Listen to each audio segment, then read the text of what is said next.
Hello students, welcome to paradigm classes. Students, हम लोग geometric series पढ़ रहे थे, ज्योमेट्रिक प्रोग्रेशन पढ़ रहे थे। उसी में के क्वेश्चंस आगे हम कंटिन्यू करते हैं। तो चलो, एग्जांपल नंबर कितना तक हुआ था? 22 तक हुआ था ना। 23 नंबर एग्जांपल देखो। आर डी शर्मा का 23 नंबर एग्जांपल है और ये एनसीईआरटी का भी क्वेश्चन है। क्वेश्चन क्या कह रहा है? The number of bacteria in a certain culture doubles every hour. कह रहा है किसी कल्चर में बैक्टीरिया जो है हर घंटे दोगुना हो रहे हैं। तो कह रहा है कि if there were 30 bacteria present in the culture originally, मतलब इनिशियली जो है 30 बैक्टीरिया प्रेजेंट थे उस कल्चर में। हाँ, मतलब फर्स्ट टर्म।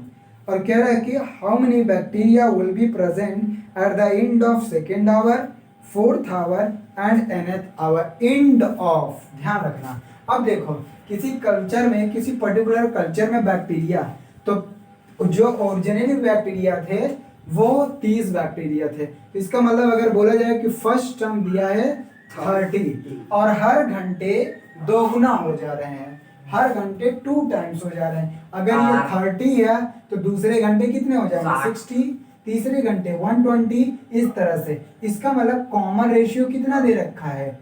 2 दे रखा है। ठीक है। अब क्वेश्चन में कह रहा है at the end of 2 hour, इसका मतलब थर्ड आवर। तो at the end of 2 hour, तो 2 घंटे बीत चुकेगा, उसके बाद तीसरा आवर आएगा ना। तो इसका मतलब थर्ड आवर पे, थर्ड आवर। तो थर्ड आवर का मतलब निकालना है हमको A3। और A3 क्या आता है? AN का फॉर्मूला AR स्क्वायर, ये बताना है। AR कितना है? A की वैल्यू 30। अरे थर्ड टर्म क्या होता है? nth टर्म जीपी का क्या होता है? AN = AR का पावर n-1 होता है। यही होता है nth टर्म।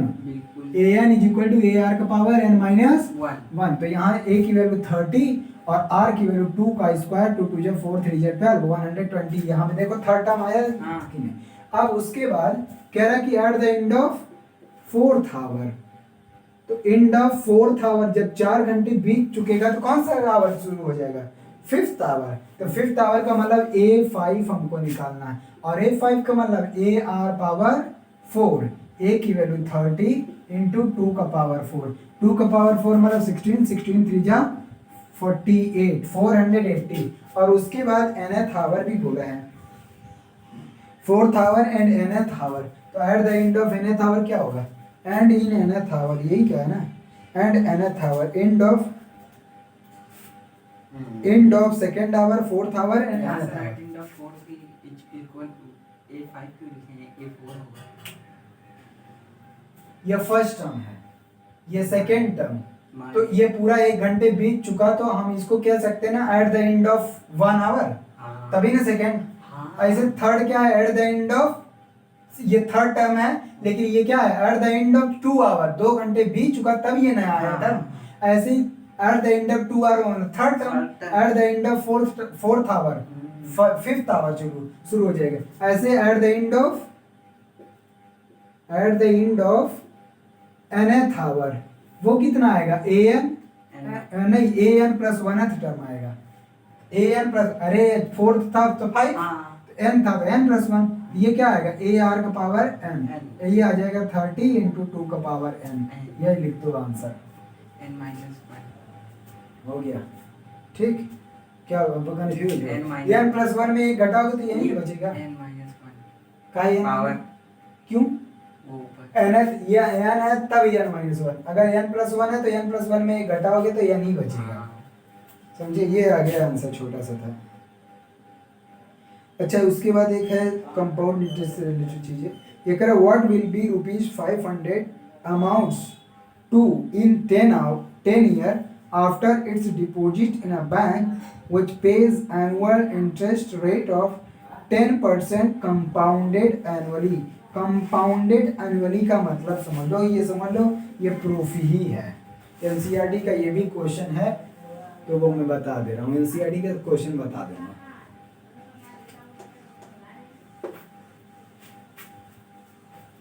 कितना क्वेश्चन हुआ है न्यूटन? क्या न्यूटन कितना क्वेश्चन हुआ? मैं क्या जानूँ? ये देखो 24।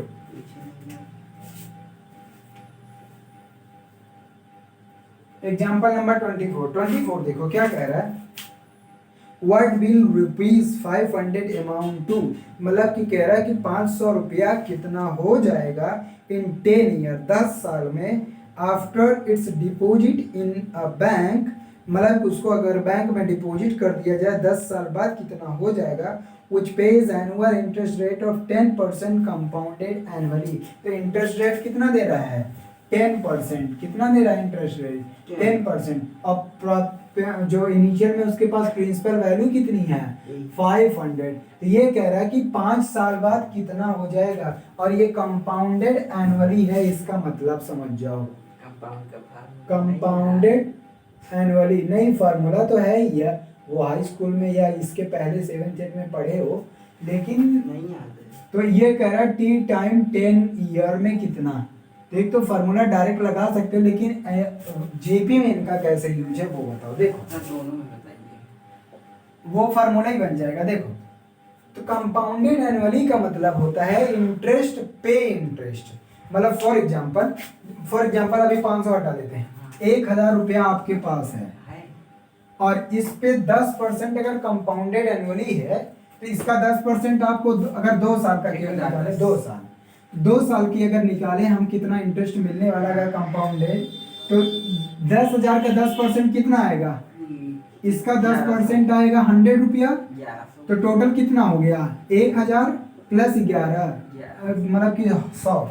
अब जब दूसरे साल में लगेगा ना, इस पे भी 10% तो मिलेगा ही मिलेगा, ये जो अलग से उसको 10% पहले साल का मिला, इस पे भी 10% मिल जाएगा, मतलब इसका 10% 100, इसका 10% 10, 110 रुपया, यही है कंपाउंडेड, मतलब कि ये तो दूसरे साल का इंटरेस्ट है और पहले साल का 100 रुपया, टोटल जोड़ दोगे 210 रुपया टोटल इसको इंटरेस्ट, इसको बोलते हैं कंपाउंड इंटरेस्ट। मतलब इंटरेस्ट पे भी जब इंटरेस्ट मिलने लगे हमको उसको बोलते हैं कंपाउंड।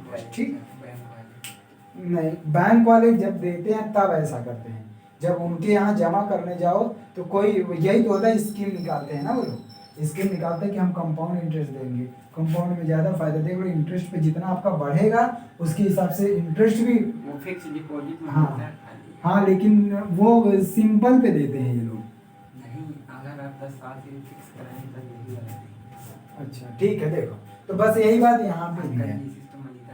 तो फर्स्ट ईयर कितना मिलेगा इनको, फर्स्ट ईयर अगर देखें, फर्स्ट ईयर में देखें तो इनको कितना मिल जाएगा, फर्स्ट ईयर में 500 का 500 का हम अभी पी मान लेते हैं, चलो पी प्रिंसिपल है, तो इसका कितना मिलेगा 10% इंटरेस्ट, अगर 10% निकाले 10/100, नहीं आर मान लेते हैं, अभी फार्मूला डिराइव चलो करते हैं, R/100, ये फर्स्ट ईयर का ये मिला, ये तो इंटरेस्ट है, फर्स्ट ईयर का इंटरेस्ट है, लेकिन फर्स्ट ईयर के बाद सेकेंड ईयर में इनके पास पैसा कितना हो जाएगा, अमाउंट कितना हो जाएगा, अमाउंट आफ्टर फर्स्ट ईयर, 1 साल बाद कितना हो जाएगा, 1 साल बाद इनके पास P प्लस PR/100, इसका मतलब कितना हो जाएगा P1 plus R/100, P common कर लिए ये आया। लेकिन जब सेकेंड ईयर करेंगे, सेकेंड ईयर पे हमको अब टोटल पे मिलेगा ना, मतलब कि इंटरेस्ट जोड़ कर भी जो बना उस पे मिलेगा, तो सेकेंड ईयर में कितना मिल जाएगा इनको, सेकेंड ईयर का इंटरेस्ट कितना मिलेगा, सेकेंड ईयर का इंटरेस्ट अब इस पे मिलेगा सम टोटल पे, तो आएगा P1 प्लस R/100 और इसका R/100 हमको मिल जाएगा, ये तो आया इंटरेस्ट। तो सेकेंड ईयर के बाद टोटल अमाउंट कितना होगा, टोटल अमाउंट होगा, हाँ टोटल अमाउंट आफ्टर 2 ईयर के बाद इसको अमाउंट कितना मिल जाएगा, इसको इसके साथ ऐड कर दो, क्योंकि पहले ये था इस पे इंटरेस्ट मिला तो इतना प्लस इतना, तो आ गया P1 प्लस R/100 और यहाँ पे इसको पूरा ऐड कर दो, P1 प्लस R/100 और इंटू R/100, क्या कॉमन हो रहा है, देखो P1 प्लस R/100 कॉमन हो रहा है, P1 प्लस R/100, यहाँ क्या बचा, यहाँ बचा 1 क्योंकि ये पूरा कॉमन, और यहाँ बच गया R/100, हम देख रहे हैं 1 प्लस R/100, 1 प्लस R/100, तो ये आ गया 1 प्लस R/100 का होल स्क्वायर। इसका मतलब ये देखो क्या हो गया, फर्स्ट ईयर का अमाउंट, फर्स्ट ईयर के बाद अमाउंट P1 प्लस R/100 का पावर 1, हाँ और सेकेंड ईयर के बाद अमाउंट मिला उसको P1 प्लस R/100 का पावर 2। ऐसे n ईयर के बाद या 10 ईयर बाद अमाउंट उसको कितना मिलेगा, plus P1 plus R/100 total amount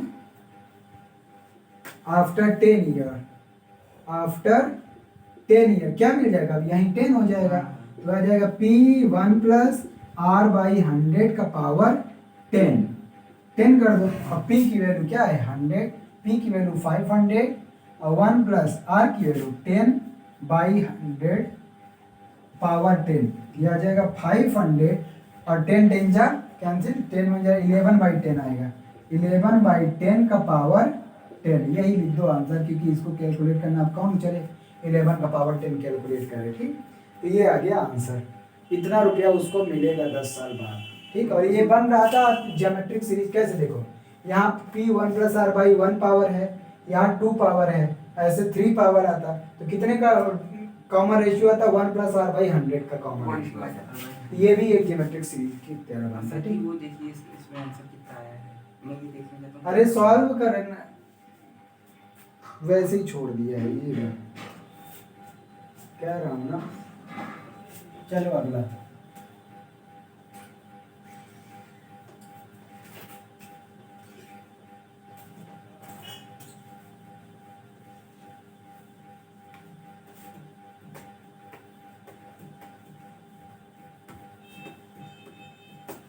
देखो अब लास्ट क्वेश्चन एक ही बचा ही है इसमें, और वो भी यही है। अच्छा इसमें कह रहा है कि a manufacturer reckons that the value of a machine which cost rupees 15,625 will depreciated each year by 20%. What is find the estimated value at the end of 5 year। तो कह रहा है कि estimated value at the end of 5 year, 5 साल बाद कितना हो जाएगा। देखो क्या हो रहा है, ये कह रहा है कि एक मैन्युफैक्चरर है, उसके पास कोई मशीन है और जिसकी वैल्यू, जिसकी कॉस्ट जो है 15,625 है, और इसकी वैल्यू हर साल 20% घट रही है। सिंपल सी बात है, कोई मशीन आप लाओगे और चाहे खरीद के लाओ, 1 साल बाद या 5-6 महीने बाद बेचोगे तो आपको उतना नहीं मिलेगा। तो इसको जितना कम हुआ पैसा ना, कहते सेकेंड हैंड हो गया ना, तो जितना पैसे कम हो गया उसी को बोलते हैं डिप्रिसिएटेड वैल्यू। लेकिन इसमें क्वेश्चन में दे रखा है इस जो मशीन है इसका जो 20% इसकी वैल्यू क्या हो जा रही है, डिप्रिसिएट हो जा रही है। तो 25 नंबर क्वेश्चन क्या है कि इसकी जो वैल्यू है, इनिशियल वैल्यू V0 मान ले, और ये दे रखा है 15,625, ये दिया ना, हाँ यही, और मेन वैल्यू नहीं, इनिशियल वैल्यू मशीन की, हाँ। और उसके बाद इसका जो डिप्रिशिएशन हो रहा है 20%,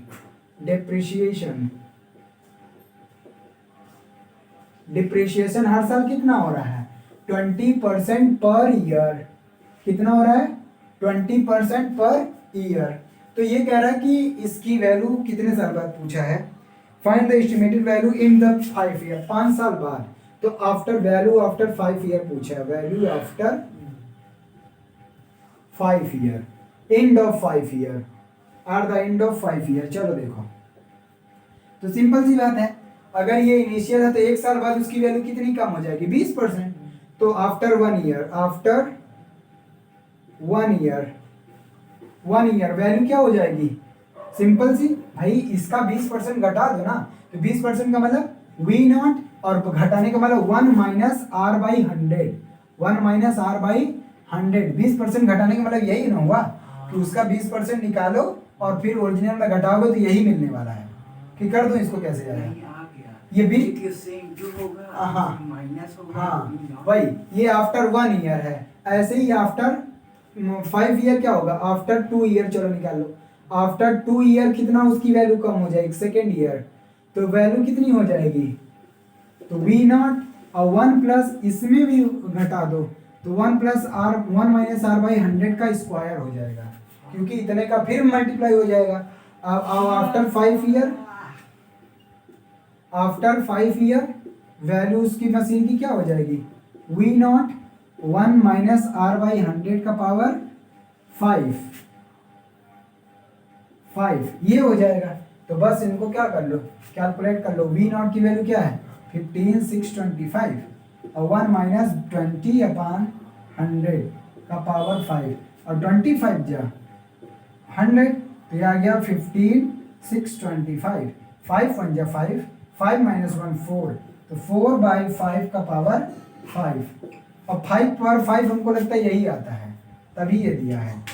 5 5 जा 25, 25 5 जा 125, 125 5 जा 625, 625 5 जा 3125 तो ये 3125 5 बार और 3125 5 जा करोगे तब ये आएगा। इसका मतलब एक 5 यहाँ बचेगा, समझे, क्योंकि 5 पावर 5 जो होता है वो आएगा 3125 और 5 पावर 6 आता है 15,625। इसका मतलब एक 5 यहाँ बचेगा तो ये 5 बच गया और 4 को पावर 5, 4 4 जा 16, 16 16 जा 256, 256 5 4 जा मल्टीप्लाई कर लो आंसर आएगा।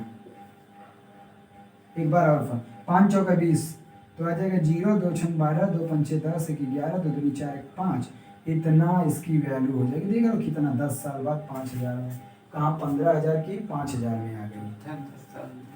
5 साल हाँ 5 साल में। मोबाइल बेची कितने बेचेगी तो ठीक तो ये आ गया, हो गया क्वेश्चन। फोन लीजिए समय 15,000 फोन आपका 2,000 बिकेगा। चल ठीक है, इसका एक्सरसाइज रुको, एक्सरसाइज के क्वेश्चन करवा देता हूँ। कुछ अच्छे लेवल के क्वेश्चंस हैं।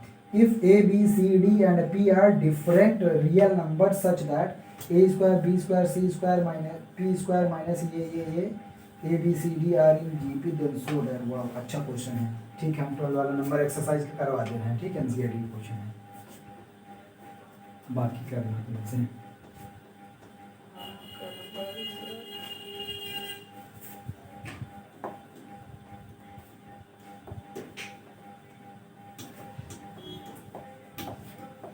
अब देखो एक्सरसाइज का है, आर डी शर्मा का एक्सरसाइज का ही क्वेश्चन नंबर हम करवा दे रहे हैं।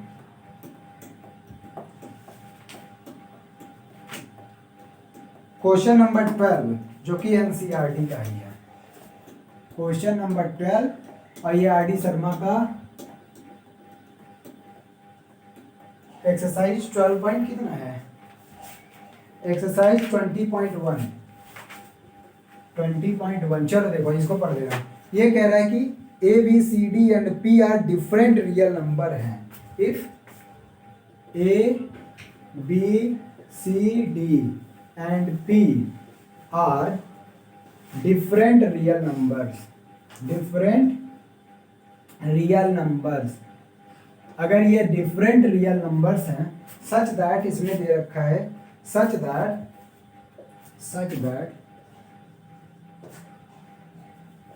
That A square plus B square है, ए square B square plus C square, A square B square plus C square into P square minus 2ab minus 2 times of A B B C C D और into P है, into P plus B C D square B square C square D square less or equal 0 then to show that a b c d are in ap, then to show that a b c d are in ap, APC sir GP oh sorry GP, हाँ ये GP का है, a B C d are in GP. ठीक, ये proof करना है। अच्छा question है, समझ में तो नहीं आ रहा होगा इसमें करें क्या ना। देखो क्या काम करोगे। इसमें कह रहा है कि एबीसीडी ये सारे के सारे डिफरेंट रियल नंबर्स हैं और ये कंडीशन फॉलो कर रहा है, तब हमको प्रूफ करना है एबीसीडी क्या है, एबीसीडी केवल कि एबीसीडी पी। ओके, केवल एबीसीडी। ठीक, एबीसीडी क्या प्रूफ करना है कि जीपी में है। अब ये बताओ, हम एक काम कर रहे हैं, ये लेस आर इक्वल 0 है, ये पूरी वैल्यू इसकी क्या है, लेस आर इक्वल जीरो। और इसमें ये किस में क्वाड्रेटिक बन रहा है, ये देख रहे हो p में क्वाड्रेटिक बन रहा है, क्योंकि यहाँ p स्क्वायर, यहाँ p, यहाँ कांस्टेंट, p में क्वाड्रेटिक बन रहा है। और ये पूरा इक्वेशन लेस और इक्वल जीरो है। लेस और इक्वल जीरो का मतलब इमेजिनरी। इमेजिनरी में डिस्क्रिमिनेंट क्या होता है, B square minus 4ac less और इक्वल जीरो। वो कंडीशन लगा सकते हैं।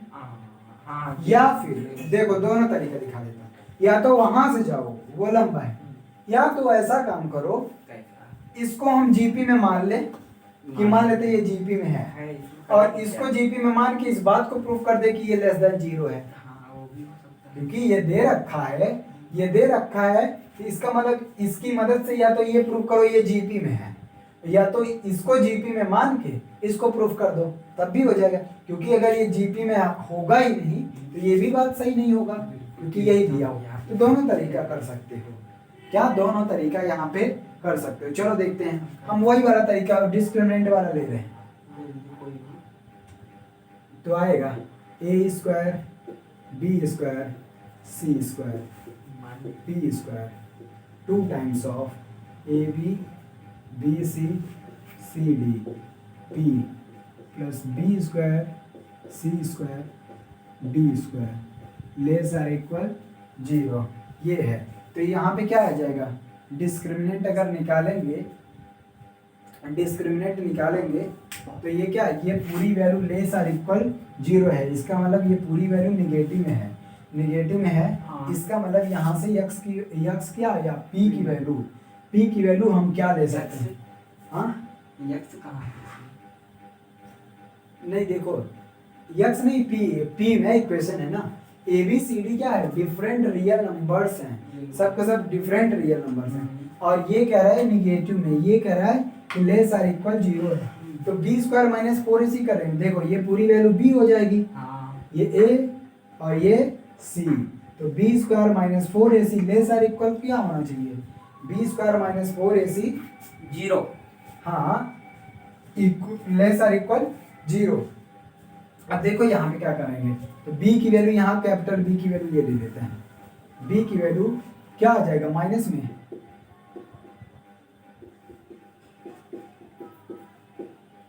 और a की वैल्यू यहाँ क्या है, और c की वैल्यू ये है।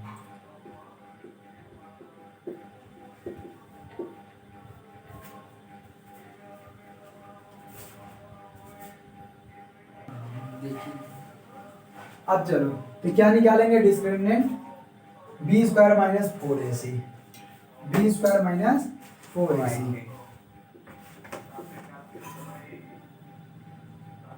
B square minus 4ac।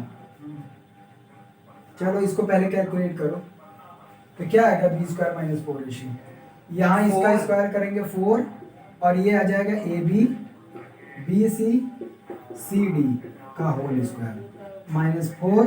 Sir इसका फॉर्मूला पढ़ा हमने सर, किसका, a b plus B c plus c d का होल स्क्वायर होता है ए बी। हाँ करवा रहा हूँ, ये 4 A square plus B square plus C square, और इसका मल्टीप्लाई है बी स्क्वायर सी स्क्वायर डी स्क्वायर।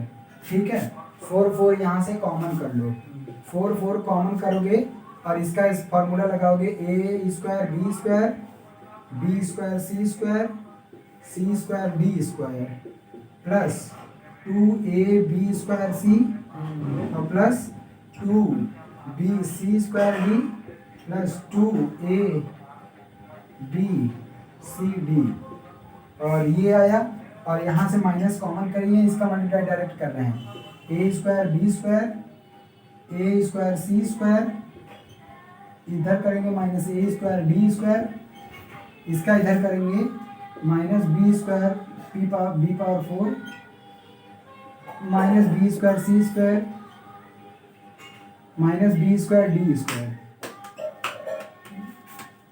इसका इधर minus B square C square. Sir please यहाँ नहीं समझ आया, ये यहाँ वाले में होल स्क्वायर वाले में 2ab स्क्वायर सी 2ac स्क्वायर डी, और यहाँ इसका इसमें मल्टीप्लाई होगा तो 2abcd नहीं होगा। ओके अब देखो क्या, हाँ कुछ इधर गलती हो गई, बी का मल्टीप्लाई कर रहे थे ना, 4 का b power 4 b c square d c b square, हाँ सही है, और माइनस सी पावर 4 और minus c square D square. देखो कैंसिल क्या हो रहा है,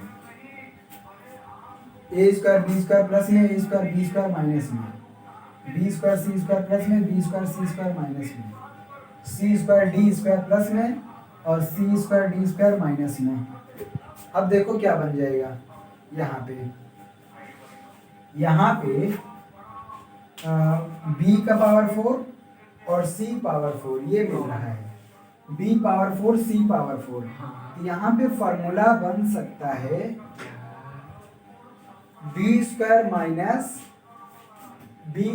माइनस ए सी का होल स्क्वायर, कहीं दिख रहा है बी स्क्वायर माइनस ए सी का होल स्क्वायर। देखो कैसे, ये बी पावर 4 है और माइनस ए सी का होल स्क्वायर का मतलब ए स्क्वायर सी स्क्वायर हमको मिलना चाहिए, और ए ये है ए स्क्वायर सी स्क्वायर, और इसके साथ साथ माइनस 2 बी स्क्वायर सी मिलना चाहिए, तो 2 बी स्क्वायर सी स्क्वायर मिल गया।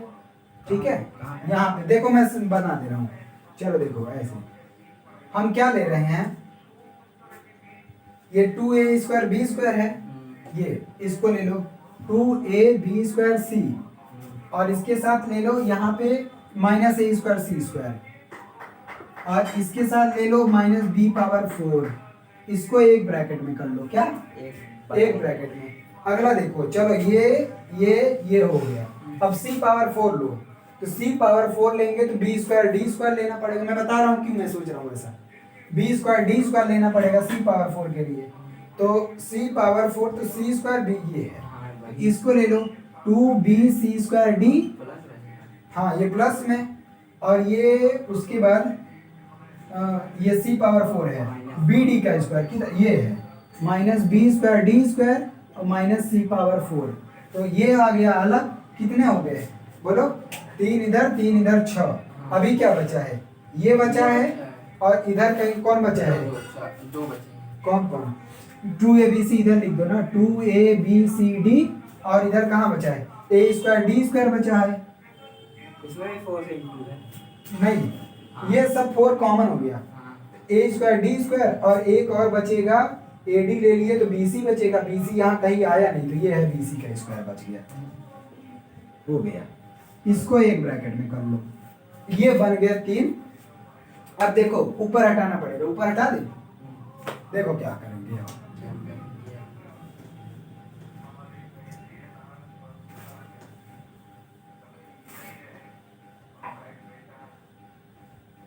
चलो इसको हटा के हम लिख देते हैं, ये देखो क्या बना है, या ये क्या है बी स्क्वायर माइनस 4ac इसके बराबर 4 टाइम्स। अब देखो ये क्या बना, यहाँ पे अगर माइनस कॉमन कर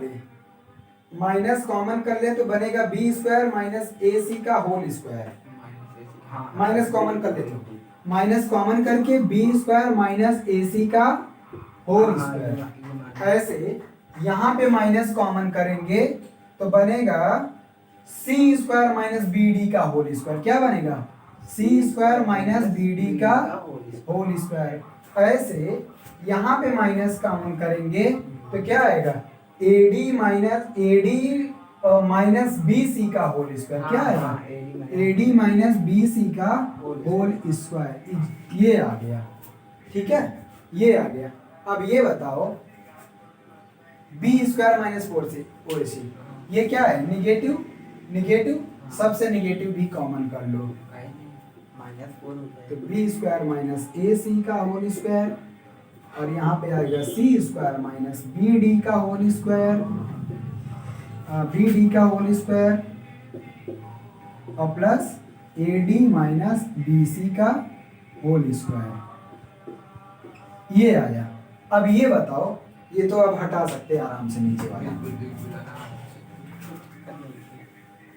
देखो तो ये दिया हुआ, ये पूरी वैल्यू लेस आर इक्वल 0, इसका मतलब इसका डिस्क्रिमिनेंट क्या हो सकता है, रियल नंबर दिया है, ये देखो ए बी सी डी और पी भी लिखा है साथ में, और ये पी में इक्वेशन है, और रियल नंबर के लिए डिस्क्रिमिनेंट क्या होना चाहिए, 0। रियल नंबर के लिए डिस्क्रिमिनेंट क्या होना चाहिए? जीरो। इमेजिनरी जीरो नंबर के बड़ा। लिए लेस देन, और बाकी डिस्टिंक्ट के लिए, रियल और डिस्टिंक्ट के लिए ग्रेटर और equal zero.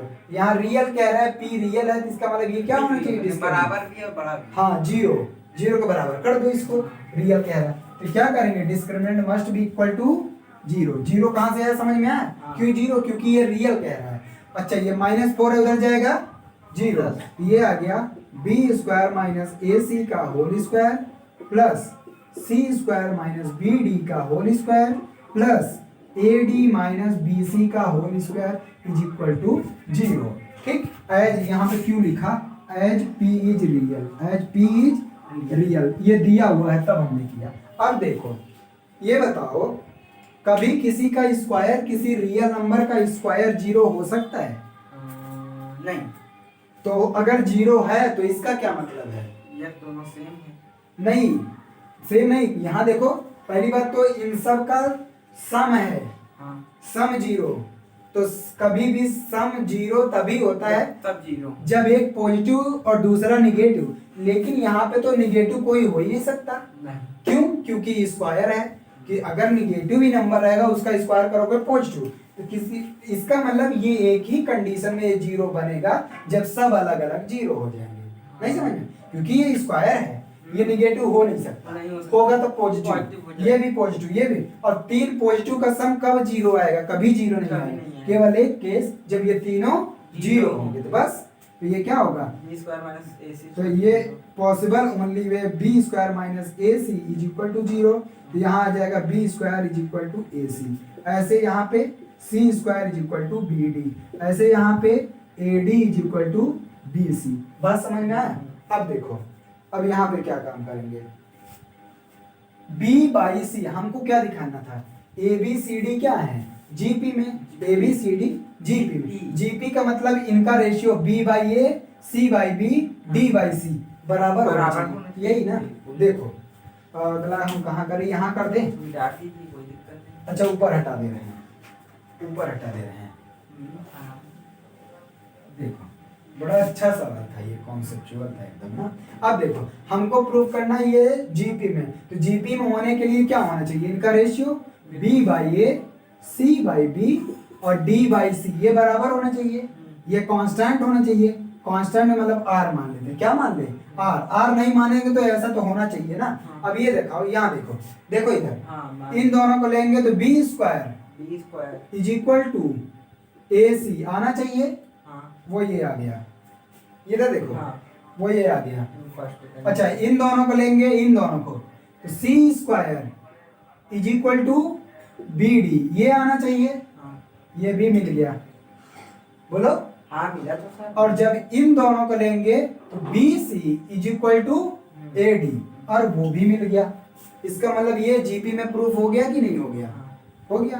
That is hence a B C d are in GP, are in GP हो गया। ठीक है, बता दें। अच्छा क्वेश्चन था। ऐसे ही एनसीईआरटी के एक और क्वेश्चन है, हमको लगता है इसमें कंपोनेंट डिवीजन भी लगाना पड़ेगा। 13 नंबर एनसीईआरटी का है, हटा दें।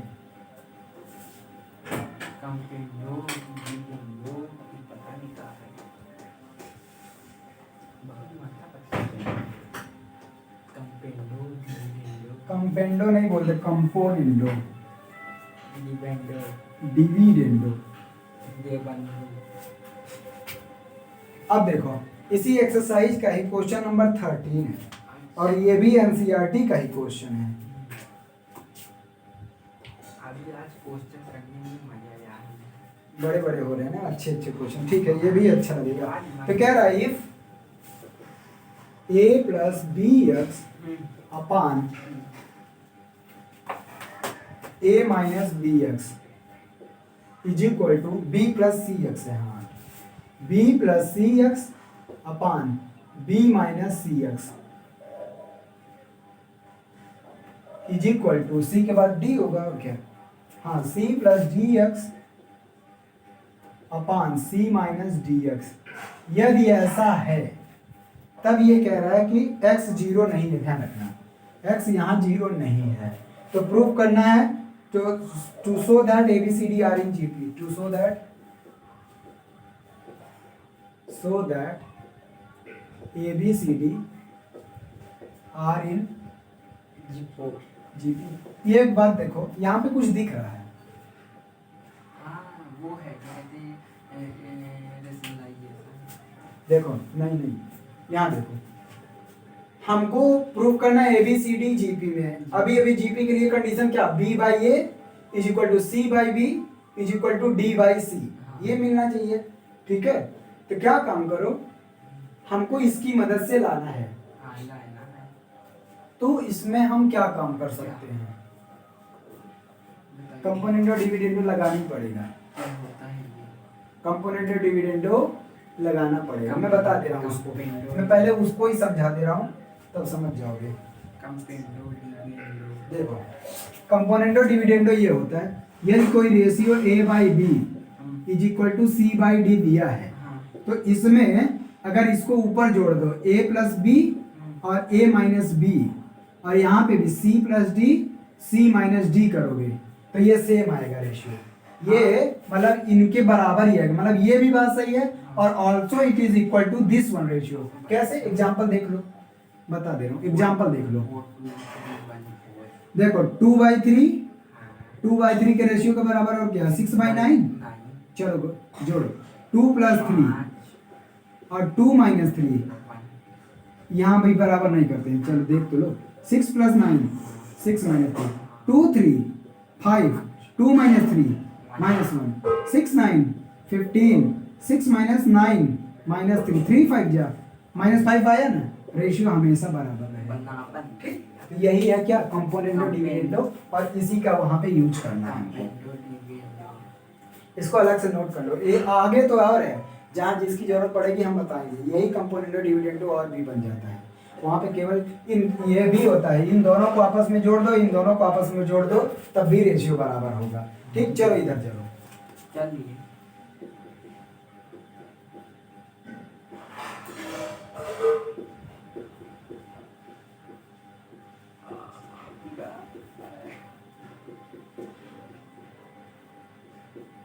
ठीक है। देखो तो इसमें क्या अप्लाई करेंगे, यही फॉर्मूला अप्लाई करेंगे। तो इसका मतलब ये रेशियो इन दोनों को आपस में जोड़ दे, फिर इसमें से इसको घटा दे, ऐसे इन दोनों को आपस में जोड़ दे, फिर इसमें से इसको घटा दे, इस तरह से वो फार्मूला यूज करेंगे। चलो तो क्या होगा, a प्लस बी एक्स और a माइनस बी एक्स। अभी देखो इसको प्लस किया हूँ, अब घटाओ ऊपर में से, देखो जो काम करो ना सेम सब में करो। अगर ऊपर वाले में से इसको घटा रहे हो तो सब में ऊपर वाले में से इसको घटाओ, और नीचे वाले में से घटा रहे हो तो सब में नीचे वाले में से। आंसर में कहीं दिक्कत नहीं आई, ये नहीं कि इसमें नीचे वाले में घटा दिए और यहाँ पे पलट दिए तो गलत आ जाएगा। तो चलो इसमें से इसको घटाओ, a plus B X minus A हो जाएगा और माइनस माइनस प्लस हो जाएगा। ऐसे इधर भी करो, b प्लस सी एक्स, हाँ इक्वल तो रहेगा ही रेशियो हमेशा, और b minus C X upon b plus C X minus B और माइनस माइनस प्लस, यहाँ पे भी देखो c plus D X plus C minus D X upon c plus D X minus C minus minus plus D X. देखो क्या cancel हो रहा है, 2a बचा है।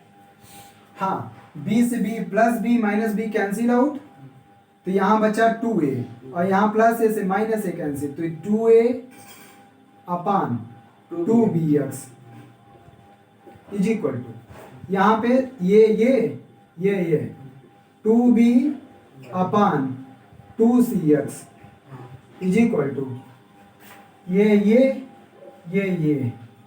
2c अपान 2dx। अब ये बताओ, देखो 2 से 2 सबको गुणा दीजिए। हाँ सब कॉमन कर लो, 2 से 2 और x भी भगा दो ना, क्या दिक्कत है भाई, ये रेशियो कोई कांस्टेंट है, हम इस कांस्टेंट में ला दे रहे हैं उसको, और क्या।